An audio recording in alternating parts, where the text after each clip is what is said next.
Assalamualaikum warahmatullahi wabarakatuh. Kembali lagi di channel Berita Mistis.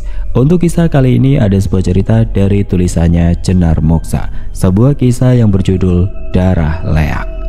Dan sebelum kita lanjut ke ceritanya, tekan dulu tombol like video ini dan jangan lupa tekan juga tombol subscribe channel ini. Nyalakan juga lonceng notifikasinya agar tidak ketinggalan cerita-cerita lainnya dari channel ini. Dan buat teman-teman yang pengen berbelanja, nanti silahkan saja klik etalase yang ada di pojok kiri bawah, atau bisa kunjungi langsung link yang ada di kolom deskripsi. Dan seperti apa untuk kisah kali ini, langsung saja kita masuk ke ceritanya.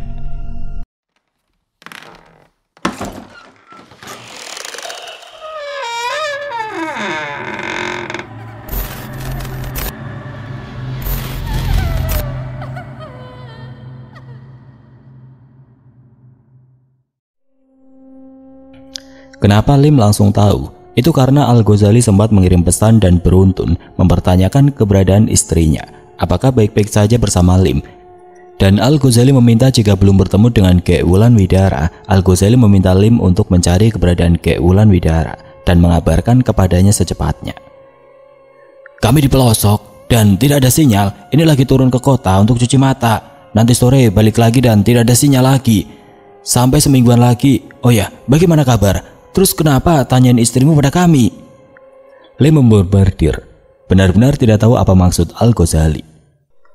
Oh tidak, cuma kurang komunikasi saja, salah paham sedikit, hingga Kek Wulan Widara memutuskan untuk pulang ke Bali. Maka aku pikir dia menemui kalian. Al-Ghazali mencoba berbohong demi kebaikan rumah tangganya dan untuk menutupi aibnya. Itu akan jauh lebih baik. Pengantin baru bisa salah komunikasi, astaga. Alamat ngeri banget. Jadi ikut merit nih. Tawa Lim terdengar berkelakar di sana, dan disambut yang lainnya. Mereka hanya menguping pembicaraan itu karena sedang berada di sebuah warung bakso di pinggir jalan. Mereka sedang cuci mata menikmati pemandangan kota kecil. Setelah itu akan kembali masuk ke pelosok di daerah Kalimantan tepatnya. Rupanya mereka sedang KKN di sana, penyuluhan. Dan rupanya I Gusti Ayu pun ikut serta karena kebetulan sedang tidak masuk kuliah dalam beberapa hari ini. Dan tawa I Gusti Ayu pun ikutan menggelegar di sana. Harusnya Kak Al-Ghazali itu ikut kami dan berbulan madu di sini, sambar I Gusti Ayu. Terdengar begitu jelas karena handphone sedang di speaker, jadi semuanya bisa bebas berbicara bergantian. Bisa juga ya. Seharusnya kalian mengabarkan ini pada kami, jadi supaya kami bisa mempertimbangkannya. Sambut Al-Ghazali menutupi duka dalam hatinya bahwa dirinya tidak sedang berbulan madu seperti yang dikatakan oleh teman-temannya itu. Cukup lama mereka berbincang-bincang, tetapi Al-Ghazali tidak membocorkan bahwa kejadian sebenarnya bagaimana hingga akhirnya panggilan berakhir. Baru saja handphone akan diletakkan oleh Al-Ghazali dan tiba-tiba panggilan kembali berdering, menyusul dan mata tertuju ke layar handphone. Bapak, ada apa? Kan masih lama waktunya, kok sudah menelpon sih? Batin Al-Ghazali langsung menerima panggilan itu, meski rasanya sangat mengantuk dan ingin kembali tidur karena masih beberapa waktu lagi durasinya. Assalamualaikum Al, kamu di mana Al? Tanya Pak Banu Hasim. Takut saja jika anaknya berbuat seperti yang tidak mereka bayangkan. Di kontrakan Pak, aku istirahat. Aku ngantuk banget dari semalam itu tidak tidur Pak. Jelas Al-Ghazali sembari menguap dan sengaja dikencangkannya supaya sang bapak mendengar dan percaya. Walah, kirain kamu macam-macam. Ya sudah kalau begitu istirahat. Nanti habis sholat maghrib kamu langsung cepat kemari. Karena kata Gusti Jagat, kita akan berangkat sebelum Isya. Karena jika lewat Isya, itu terlalu malam. Jelas Pak Banu Hasim dan langsung disambut oleh Al-Ghazali tanda paham. Syukurlah masih ada waktu. Aku harus tidur dulu. Sungguh benar-benar ngantuk. Harus merem sebelum nanti malam kembali mendapatkan kejutan. Apa yang terjadi lagi? Benar-benar di luar dugaan. Keluh Al-Ghazali, kemudian menjatuhkan tubuhnya dengan kasar di atas ranjang empuk. Tidak lama berselang matanya memindai kamar itu, dan di kamar ini dirinya juga pernah rebahan dengan Kek Wulan Widara, tapi dia lantas melakukan hal yang dilarang sebelum menikah. Mereka mengerjakan tugas skripsi dan berdiskusi dengan bercanda ria, dan seakan sekarang tawa Widara ada bersamanya. Aku tidak bisa lepas darinya.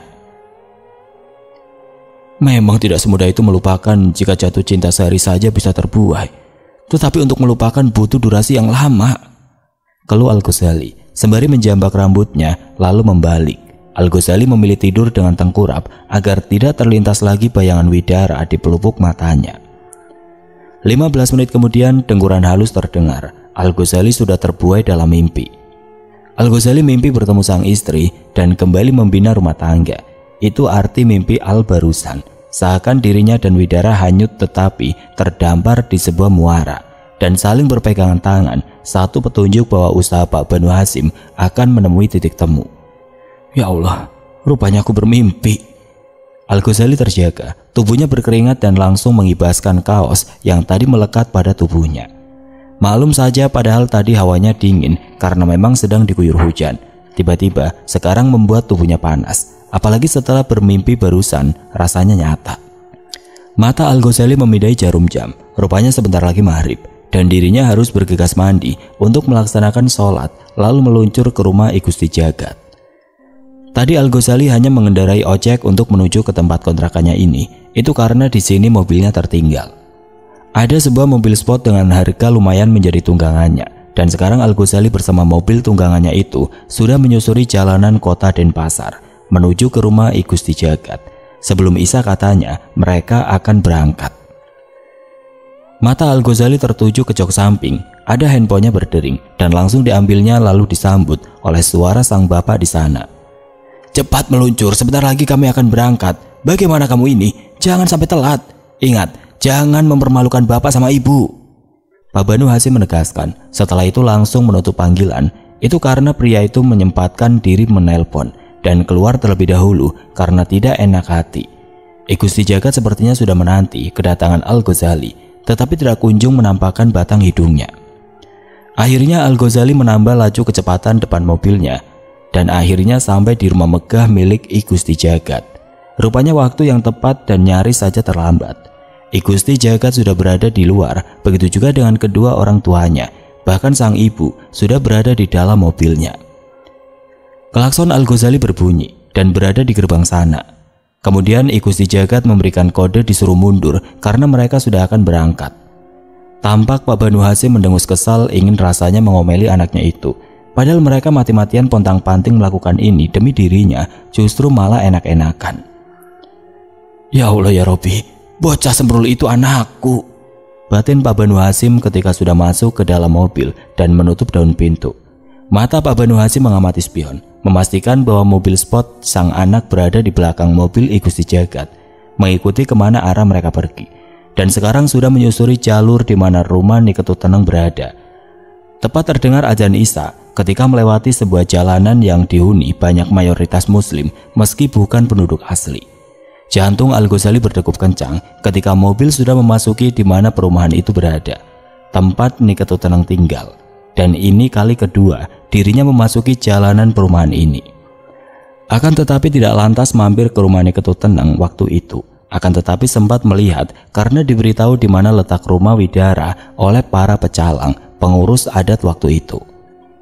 Karena selama ini Widara tidak memperlihatkan di mana rumahnya dan di mana orang tuanya. Memang semenjak awal hubungan yang terjalin banyak yang ditutup-tutupi, maka akan berakhir demikian. Sementara itu di bangunan kecil tepat di samping gerbang, tampak seorang pria memakai alat bantu pendengaran sedang menajamkan pendengarannya. Karena mendengar suara klakson mobil beruntun, pria itu pun mencoba melihat apakah dirinya tidak salah dengar. Sepertinya kedatangan tamu, gumam pria itu. Ya, pria itu adalah Pak Mang. Pria itu langsung melangkah, terseok menuju gerbang, tanpa perlu diperintah oleh pemilik rumah karena sedang tidak berada di rumah. Suara gerbang terbuka, bersamaan dengan itu anjing hitam sebanyak 6 ekor pun menyambut kedatangan 2 mobil mewah yang sudah memasuki pelataran halaman luas. Ditumbuhi bunga kamboja dengan daun-daun terhampar berserakan, begitu juga dengan bunga keringnya.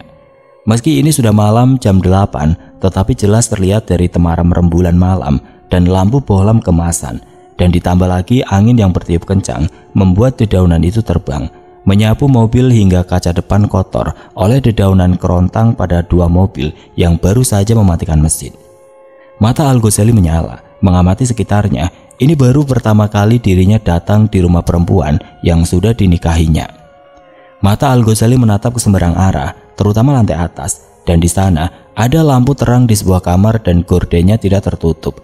Dibiarkan tersingkap hingga matanya menerobos leluasa ke arah sana. Entah kenapa matanya begitu tertarik oleh kamar itu hingga tidak berkedip. Semoga saja Widara ada di rumah dan mau memanfaatkan aku supaya ibu dan bapak merasa senang. Batin Al-Ghazali menaruh harap sembari mengamini sendiri pintanya barusan. Bukan hanya Al-Ghazali saja yang matanya berselancar bebas, begitu juga dengan Bu Mutia dan Pak Banu Hasim. Itu karena ini kali pertama mereka datang ke rumah besannya. Dan besan yang mereka belum ketahui sebelumnya, juga bagaimana rupa dan bentuk sang besannya pun masih belum diketahui oleh keduanya. Tampak terasa kesan angker jelas nyata, dan Pak Banu Hasim bisa merasakan itu meski pria itu tidak punya kekuatan dan kemampuan supranatural seperti Kiai Nurbayan dan Ustadz Mahmud, juga Cak Ibrahim yang memang punya kemampuan spiritual dan membuka jasa pengobatan ruqyah demi beramal. I Gusti Jagat melirik pada Pak Banu Hasim yang tampak begitu tegang menatap ke depan. Bagaimana tidak, anjing-anjing dengan mata menyala menyambut kehadiran mereka dan terus menggonggong seperti tidak bersahabat saja. Pak Banu Hasim pun membalas selirikan I Gusti Jagat. Kemudian pria itu mengusap dada dan mencoba meluaskan senyum. Itu supaya Pak Banu Hasim tidak setegang sekarang. Syukurlah sudah sampai, semoga niat baik kita diterima, ucap I Gusti Jagat masih berada di dalam mobil bersiap untuk keluar. Pak Mang berjalan terseok mendekati pria yang tidak asing baginya di depan sana, dan I Gusti Jagat sudah sangat mengenali siapa Pak Mang. Begitu juga sebaliknya. Dengan mata merahnya Pak Mang tergopoh dan akhirnya berada di depan para tamu Niketu Teneng yang sudah lebih dulu dikelilingi oleh anjing yang terus saja menggonggong. Shh, diam-diam. Pak Mang berusaha menenangkan anjing-anjing itu dengan mengusap kepalanya satu persatu. Akan tetapi tidak juga anjing-anjing itu diam, atau setidaknya memperlambat durasi menggonggong. Tapi tetap sama saja seperti tadi, lidahnya menjulur keluar dan gigi putihnya dipamerkan, sembari gonggongan begitu nyaring, seperti siap memecah kendang telinga. Hal itu hal biasa bagi I Gusti Jagat, juga Pak Mang, melihat hewan itu, tapi tidak bagi Pak Banu Hasim dan istrinya. Bahkan juga Al-Ghazali, meskipun remaja itu sudah lama tinggal di Pulau Dewata ini. Namun anjing-anjing itu jelas terlihat berbeda. Dari anjing kebanyakan yang biasa diketahui Al-Ghazali, milik kawan-kawannya yang notabene bersuku mayoritas di sini. Jelas saja beda. Bagaimana tidak, anjing hitam itu begitu mengerikan, bukan hanya matanya saja yang pekat dan kulitnya atau bulunya juga. Akan tetapi lidahnya pun berwarna hitam, menampakkan yang benar-benar mengerikan. Om Swastiwastu. I Gusti Jagat memberi sambutan dengan salam pada Pak Mang dan langsung dijawab serupa oleh pria itu. Tampak pria itu selalu saja mengenakan pakaian hitam dan seperti sekarang pun demikian. Ada apa? Datang malam-malam begini I Gusti? Tanya Pak Mang tanpa basa-basi. Lalu matanya tertuju menatap tajam penuh selidik ke arah Bu Mutia dan juga Pak Banu Hasim dan juga Al-Ghazali. Tiga orang itu dilihatnya begitu asing. Maklum saja memang baru kali ini Pak Mang melihat mereka. Oh ya, maafkan aku mengganggumu. Aku datang membawa tiga orang ini. Mereka tamu Niketu Teneng dan mereka ingin menjumpai Ki Wulan Widara. Oh ya, jadi perkenalkan, ini mertuanya Widara dan ini suaminya. Jelas I Gusti Jagat sembari menunjuk ke satu-satu orang yang dimaksudnya. Bersamaan dengan itu ketiganya pun menundukkan kepala, tanda salam berkenalan tanpa mengulurkan tangan. Itu karena tercipta jarak. Tidak ada wajah persahabatan dari Pak Mang, justru tatapan seakan mengintimidasi, melihat dari ujung kaki hingga atas. Pak Mang tersenyum culas, bahkan terkekeh, dan suaranya pun terdengar mengekeh kegelian. Ini kali pertama orang itu memperdengarkan tawanya. Jika biasanya jauh lebih pendiam, bahkan dipikir orang pria yang awal berjumpa dengannya tunawicara atau pria itu bisu, akan tetapi tidak dengan malam ini. Suaranya menggelegar, memecah keheningan dan membuat anjing-anjing itu semakin menggonggong dan jauh lebih sadis ketimbang tadi. Anjing-anjing itu masih mengitari 5 orang itu, sembari terus menggonggong seakan mencari sesuatu atau siap menerima perintah dan akan menyerbu. Bu Mutia sangat takut, bahkan sampai bersembunyi di belakang sang suami. Al-Ghazali yang melihat ekspresi ketakutan itu langsung merangkul erat sang ibu. Ketiga-tiganya berjajar di balik punggung I Gusti Jagat yang berjajar dengan istrinya. Begitu juga dengan sang istri. Jangan sambut kedatangan kami dengan tawamu yang mengerikan itu, Paman. Aku datang dengan niat yang baik, bentak I Gusti Jagat, mencoba menghentikan tawa pria di depannya. I Gusti Jagat tampak tidak suka dengan gaya Paman. Maklum saja pria itu sepertinya dalam kesadaran tidak penuh. Ada aroma tuak menyeruak dari mulutnya, terbawa angin, menerpa penciuman ketika bicara tadi. Spontan ucapan I Gusti Jagat yang rada dengan notasi tinggi tadi menyadarkan Pak Mang, dan pria itu langsung menundukkan kepalanya, bukti meminta maaf. Oh ya, aku minta maaf I Gusti Jagat. Baru bicara sedikit Pak Mang mengarahkan wajahnya ke samping seperti isi perutnya akan keluar. Setelah itu barulah melanjutkan ucapannya yang terjeda tadi. Lantas apa tujuan kalian datang kemari? Tegasnya tanpa basa-basi. Jelas saja tujuan kami mencari Niketut Teneng, dan sekarang panggilkan majikanmu itu. Kami ingin menemuinya. Jelas I Gusti Jagat sembari mengarahkan satu telunjuknya ke arah rumah mewah di depan sana. Kembali Pak Mang justru tertawa-tawa, kini bukan terkekeh biasa, akan tetapi terbahak-bahak sembari memegangi perutnya. Hingga akhirnya I Gusti Jagat kembali memintanya untuk menghentikan tawanya sembari membentak seperti tadi. I Gusti Jagat geram, tampak kedua tangannya mengepal. Cicing, umpat I Gusti Jagat, ingin rasanya menghadiahi bogem pada pria kerdil yang berada di depannya itu. Akan tetapi tidak dilakukannya, karena Biang senantiasa menjaga emosi suaminya dan memegang erat kedua lengan suaminya dari samping. Umpatan I Gusti Jagat tidak lantas menghentikan tawa Pak Mang. Pria itu kembali terpingkal-pingkal. Cicing, hentikan tawamu yang mengerikan itu, Pak Mang, atau aku akan naik pitam, bentak I Gusti Jagat lagi, berusaha membuat pria di depannya diam. Akan tetapi tidak lantas membuat Pak Mang berhenti tertawa, justru semakin terpingkal saja, seakan menertawakan kebodohan mereka yang datangnya telat. Maaf, aku benar-benar menertawakan kalian, tapi bukan maksud hati mencemooh, tidak, kata Pak Mang setelah merasa puas menertawakan, kemudian menjawab barusan sembari menatap dalam wajah I Gusti Jagat. Kemudian Pak Mang mendongak ke langit lepas. Ya, malam ini bulan purnama, dan I Gusti Jagat pun ikut mendongakkan kepalanya sekarang. Baru sadar dan tahu apa yang dimaksud oleh pria di depannya yang kini memandang rembulan itu.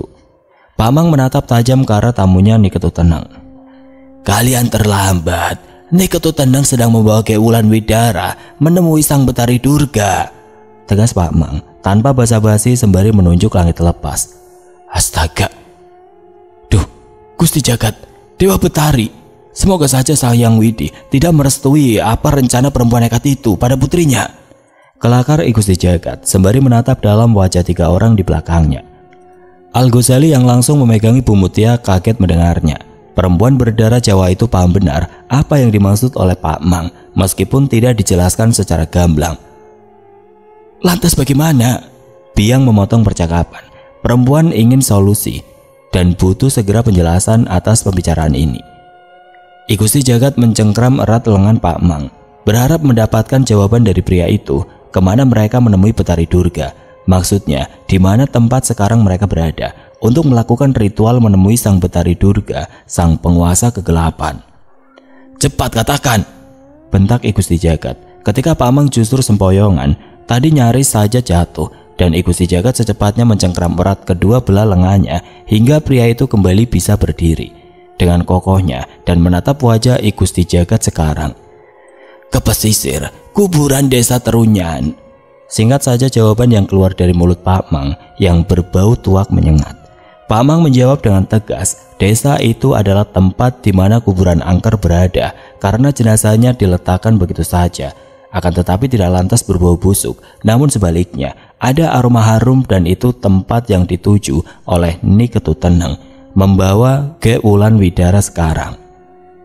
Tadi mereka mengendarai mobil dan Ki Wulan Widara yang menyetir. Pak Mang menjawab dan menjelaskan dengan sedetail mungkin, bahkan mereka pergi semenjak sore. Itu karena tempatnya lumayan jauh, mereka mengejar waktu. Sebentar lagi ritual tari sakral untuk perubahan wujud karena Ki Wulan Widara ingin menjajal ilmunya.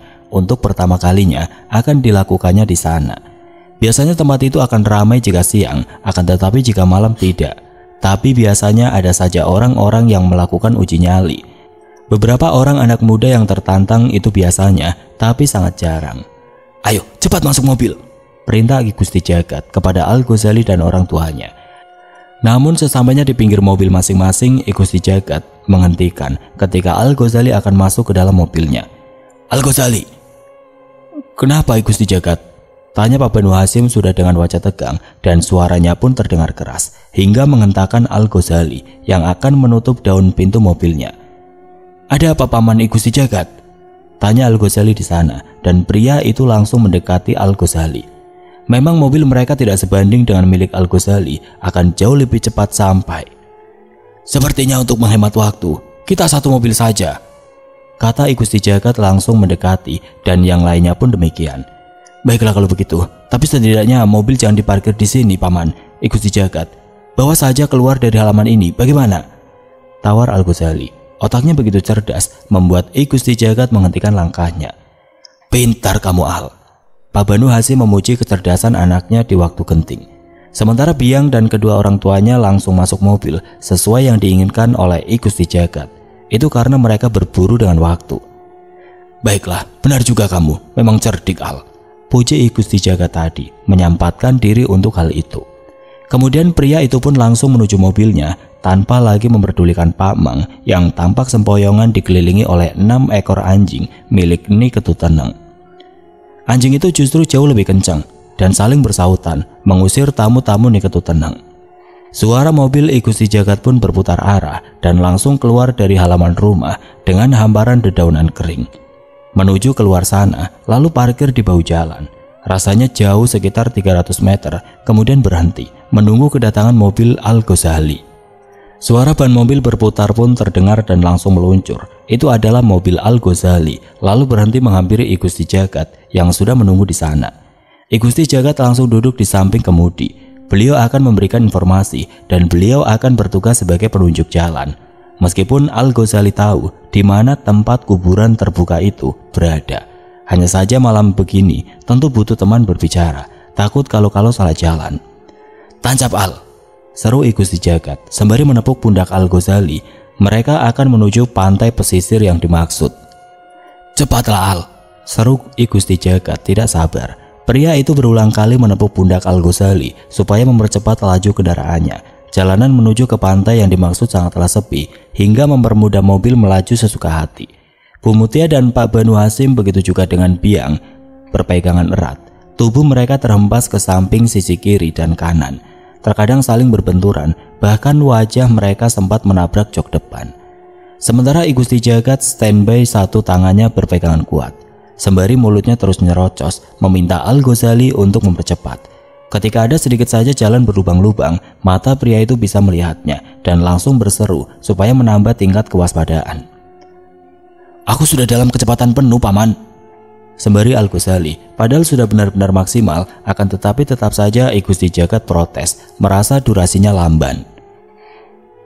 "Ah, lamban, katanya kamu mahir mengemudi Al. Suka ugal-ugalan, mana buktinya sekarang? Ayo percepat, kita terburu dengan waktu. Jangan sampai rembulan di atas sana berada di atas kepala, atau kamu tidak akan menemui istrimu lagi."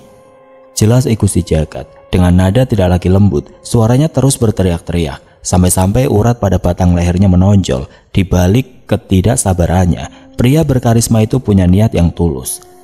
"Ayo Al, bisa percepat lagi nak," seru Bu Mutia. Ini kali pertama perempuan tua itu berani naik mobil dengan kecepatan tinggi, tidak memikirkan resiko. Padahal biasanya jika Mas Burhan, sopir pribadinya, laju sedikit saja, perempuan itu langsung mengingatkan, harus beristighfar, ada keluarga tercinta yang menunggu di rumah. Akan tetapi tidak dengan sekarang.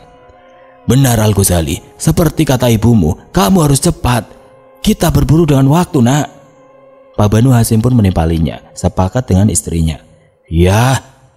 Permintaan dari sang ibu membuat Al menginjak gas, kini benar-benar hingga tandas, sementara matanya melotot dan tidak berkedip, menatap jalan di depan sana yang gelap. Hanya sinar terang dari lampu mobilnya saja.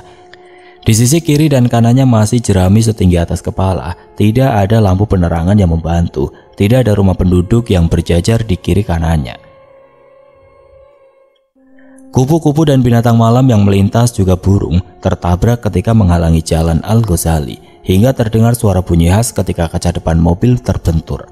Bahkan tampak darah muncrat, entah hewan apa tadi yang ditabrak oleh Al-Ghazali, hingga darah memencar di permukaan kaca depan. Gusti Jagat masih seperti tadi, terus memohon supaya Al-Ghazali memperlaju. Hanya itu saja yang keluar dari mulut Gusti Jagat dengan tatapan menyala ke depan. Perjalanan yang begitu cepat, bahkan secepat kilat, tetapi tetap saja dirasa Gusti Jagat begitu lamban. Begitu juga dengan 3 orang lainnya di belakang sana. Semuanya menggantung harap pada Al-Ghazali untuk segera sampai demi menggagalkan rencana Niketu Tenang. "Al, ya di sebelah sana, itu ya, belok kiri," teriak Gusti Jagat ketika ada 2 sempalan satu jalur menuju perumahan desa, pemukiman penduduk lebih tepatnya, dan satu lagi menuju ke arah pantai, area pekuburan terbuka.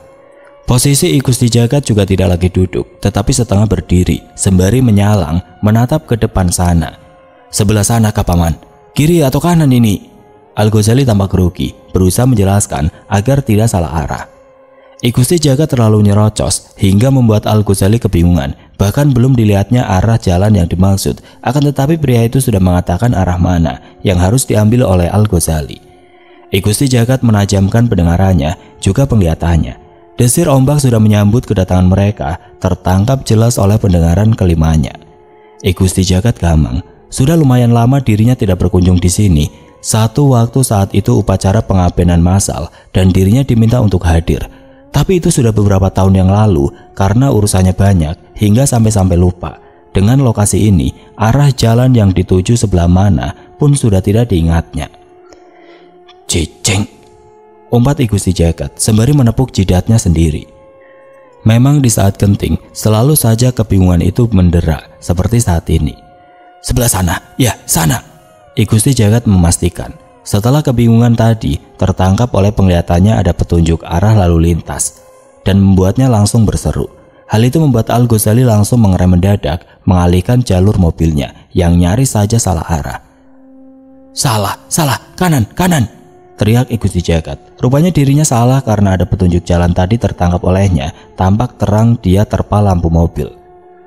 Al-Ghazali menengok pada Gusti Jagat hanya sebentar untuk memastikan lalu bertanya, "Apakah benar Paman? Jangan salah arah, ini waktunya sudah mepet. Lihat rembulan di atas sana," kata Al-Ghazali, membuat Gusti Jagat langsung memastikan dan mereka hanya tinggal punya sisa waktu kisaran 20 menitan lagi untuk sampai karena ritual itu akan segera dimulai di saat posisi rembulan seperti itu. "Al, 20 menit lagi kita harus sampai, cepat Al, injak gas sampai kandas." Teriakan itu menggema lagi. Terlihat Gusti Jagat tidak lagi ingat akan umurnya. Pria itu tampak beringas, merasa masih muda saja, dan kini kepalanya sudah berada di luar, tidak sabar melihat di kejauhan sana, arah pantai yang dimaksud. Terdengar sudah bergemuruh ombak pantai menyambut, semakin jelas terdengar oleh indera pendengarannya. "Baik Paman, aku akan mengusahakannya. Sebelum 20 menit kita harus sampai. Ya, 10 menit harus sampai," Al-Ghazali berseru untuk memotivasi dirinya sendiri. "Cepat Al, cepat, tolong menantuku," jerit Bu Mutia, tetapi langsung dicegah oleh Biang agar tidak melanjutkan tangisnya, karena itu akan mengganggu konsentrasi Al-Ghazali saja.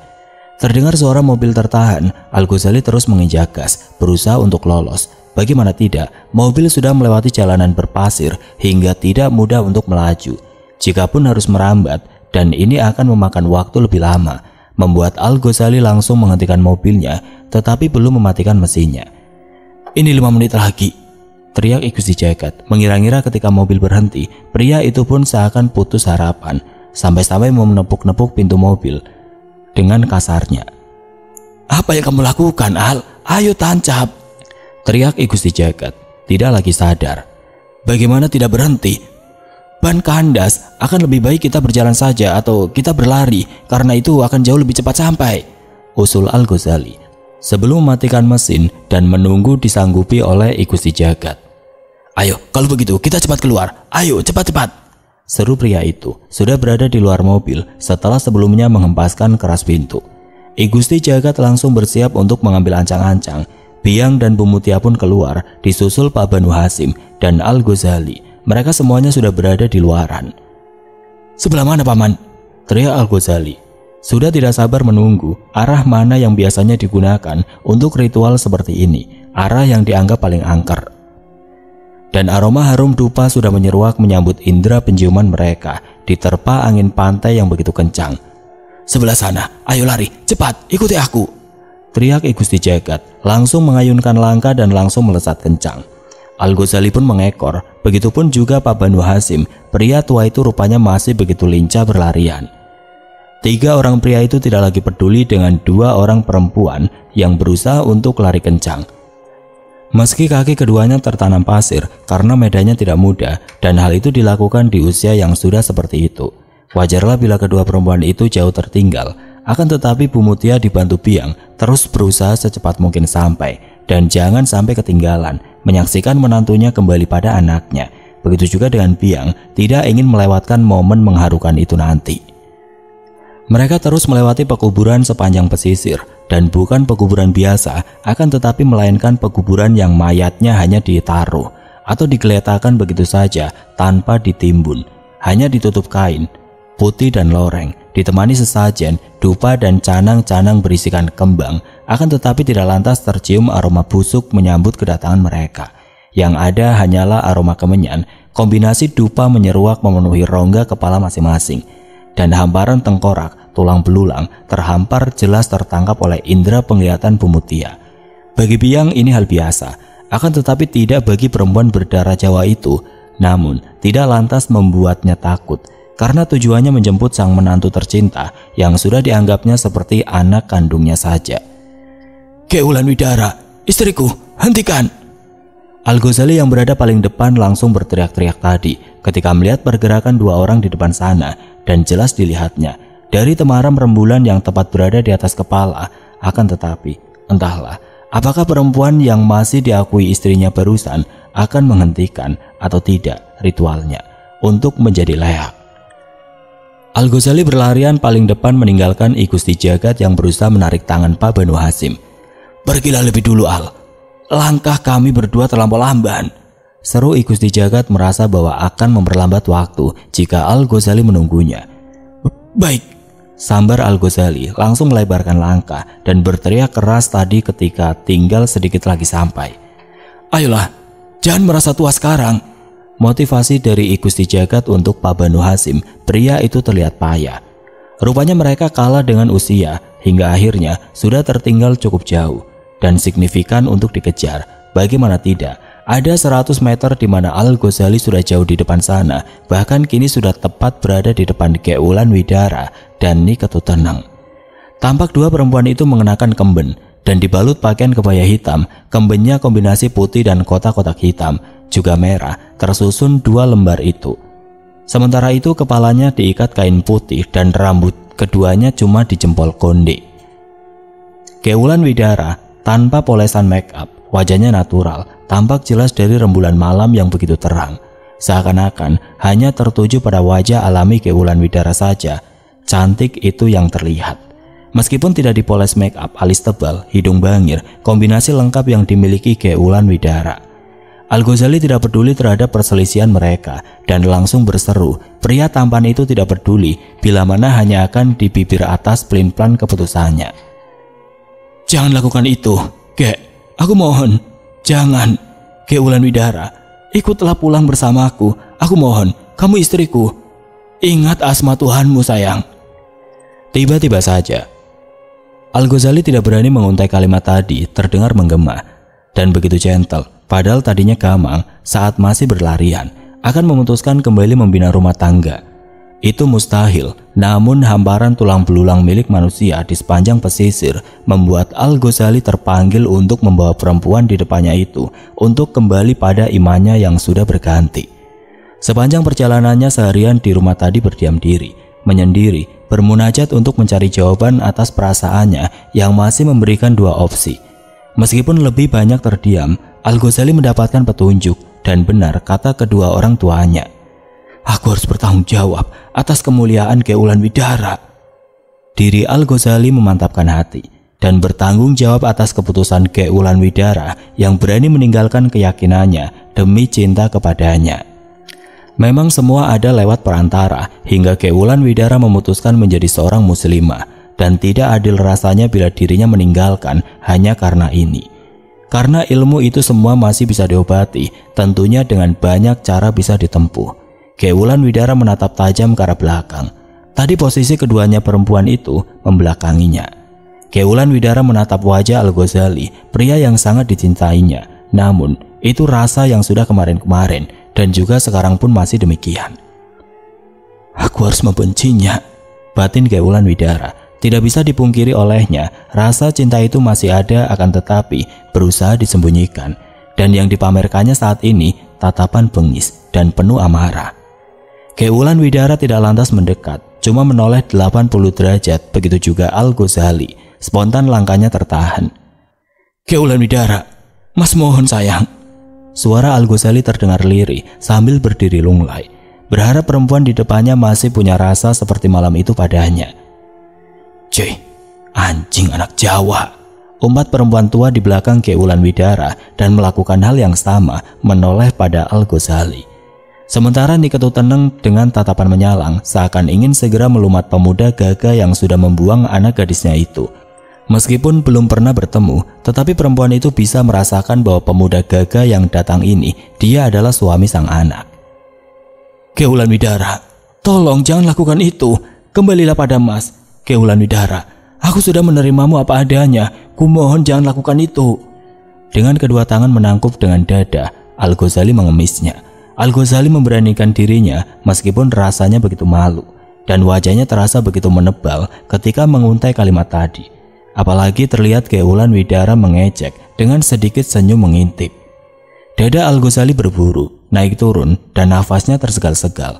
Itu karena efek dirinya berlarian.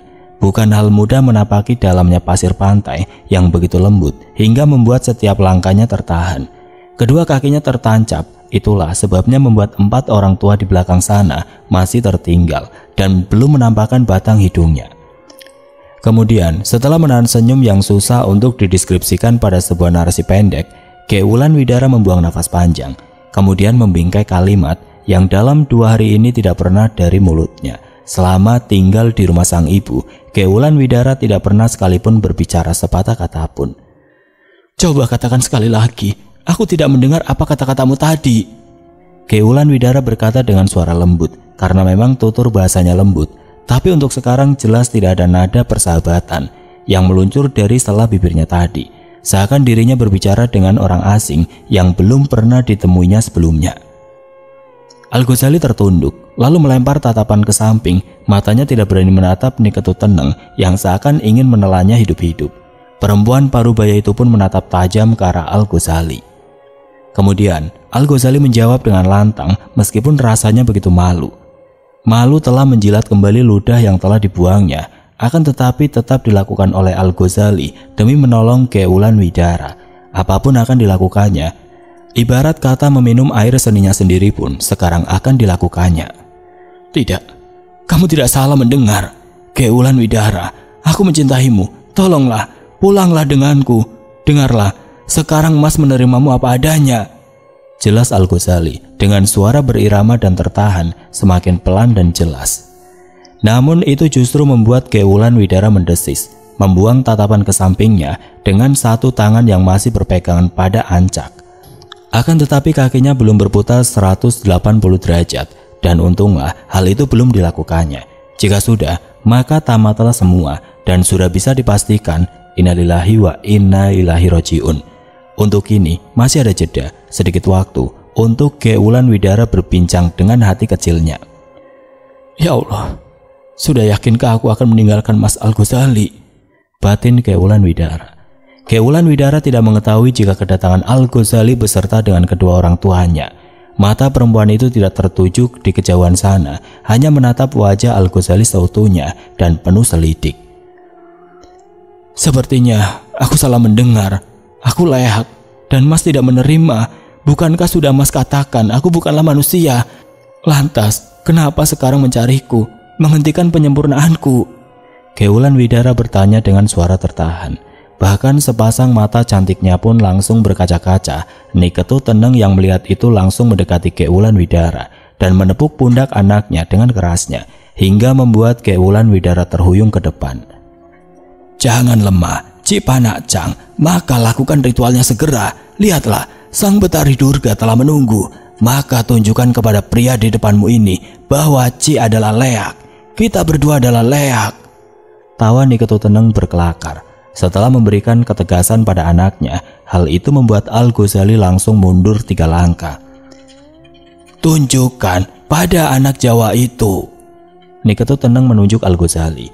Suara itu begitu magis, membuat bulu kuduknya berdiri, apalagi perempuan itu masih menunjuk ke wajah Al-Ghazali. Tampak dari jemari Niketu Teneng yang dengan kuku panjangnya seakan ingin merogoh jantung Al-Ghazali. Perempuan itu langsung memutar kakinya 190 derajat dengan tangan berpegangan pada penyangga ancak yang sudah ditancapkan sejak tadi mereka datang. Kedua orang perempuan itu tadi datang di pekuburan terbuka itu dengan mengendarai mobil, dan sekarang mobil tersebut parkir berjajar dengan mobil milik Al-Ghazali di ujung sana. Niketu Teneng angkat bicara, tidak mau anaknya kembali tersentuh hati nuraninya. Ki Wulan Widara, Cipanakjang, tidak ada orang lain yang akan menerimamu. Ingat, tidak ada orang yang akan peduli dan menyayangi Ci dengan tulus kecuali Cang. Maka cepat, sekarang lakukan seperti yang Cang lakukan. Cepat. Sekarang, Cang dan Ci akan sama-sama berubah menjadi leak. Dan Ci tinggal 2 kali lagi ritual saja. Ci akan bisa sesuka hati berubah menjadi leak. Dan ketahuilah, ini sangat menyenangkan. Cepatlah, lihat, mendongak. Lihatlah, Sang Betari Durga sedang bersorai atas apa yang kita berdua lakukan. Kelakar itu membuat Al-Ghazali kembali mundur. Karena bersamaan dengan itu Ki Wulan Widara langsung memutar kakinya 190 derajat dengan satu kaki masih sempurna, sementara tangannya berpegangan pada penyangga ancak. Wajah Ki Wulan Widara sudah tidak lagi berpaling, sudah tidak lagi menatap Al-Ghazali seperti tadi. Wajah natural Ki Wulan Widara tersapu oleh angin kencang, begitu juga dengan pengikat kepalanya berterbangan, meliuk menari dengan beberapa helai rambutnya yang acak-acakan. Kini perempuan cantik itu menatap tajam setelah sebelumnya melakukan apa yang diperintahkan oleh sang ibu, mendongakkan kepalanya seakan-akan melihat sosok Sang Betari Durga sedang menyaksikan ritualnya sekarang. Tapi tidak lama berselang Ki Wulan Widara kembali menoleh hingga lehernya tertahan. Ki Wulan Widara ingin melihat wajah tampan pria yang dicintainya hingga tandas sebelum dirinya berubah menjadi leak seutuhnya, menyerahkan diri dan jiwanya pada sang penguasa kegelapan. Ayo, cepat lakukan. Niketu Teneng terus memberikan sugesti. Tidak usah hiraukan pria seperti itu. Pria itu telah mencampakkan Ci. Setelah merenggut kesucian itu, dia bersilat lidah. Pria tidak cuma satu, cepatlah. Cepat, satukan jiwamu pada penguasa kegelapan. Niketu Teneng terus memberikan sugesti negatifnya dengan suara tegasnya yang penuh aura mistis dan mampu membekap lupa nurani Ki Wulan Widara yang masih labil atas keputusannya. Tidak ada jawaban dari bibir Ki Wulan Widara, membuat Niketu Teneng kembali memanaskan darah anaknya dengan sugesti negatif. Cepat, tunjukkan pada pria yang telah menyakiti Ci. Sekarang juga, tunjukkan bahwa Ci setara Tuhan. Sekarang pun akan membunuhnya, Ci bisa. Membeku, Ki Wulan Widara masih terdiam. Dengan kaki masih berputar 190 derajat, perempuan itu masih berkecamuk 2 pilihan. Tapi sisi gelap begitu dominan. Ya, Cang akan melakukannya di depan pria itu. Tunjuk Ki Wulan Widara kemudian, sembari menoleh dan mengarahkan satu jari manisnya ke arah Al-Ghazali. Allah, seru Al-Ghazali. Dan ancaman Ki Wulan Widara membuat Al-Ghazali langsung menjambak rambutnya sendiri, sembari berteriak agar Ki Wulan Widara tidak melakukan seperti yang sudah dilakukan oleh sang ibu. Niketu Teneng mengambil posisi depan dan mulai mengitari ancak. Sementara di belakang Ki Wulan Widara berjalan seperti posisi sang ibu lakukan. Tolong, Ki Wulan Widara, jangan ikuti kata-kata hatimu yang menyesatkan itu. Al-Ghazali hanya bisa pasrah dan merintih. Duduk berlutut di atas sambaran pasir, tepat di depannya ritual akan segera berlangsung. Seiring rembulan sudah berjalan di atas kepala. Ki Wulan Widara, jangan! Suara itu dari kejauhan sana. Oke teman-teman, sampai di sini dulu ceritanya. Nantikan kelanjutan kisah ini di video berikutnya. Agar tidak ketinggalan, klik tombol subscribe channel ini dan nyalakan lonceng notifikasinya. Wassalamualaikum warahmatullahi wabarakatuh.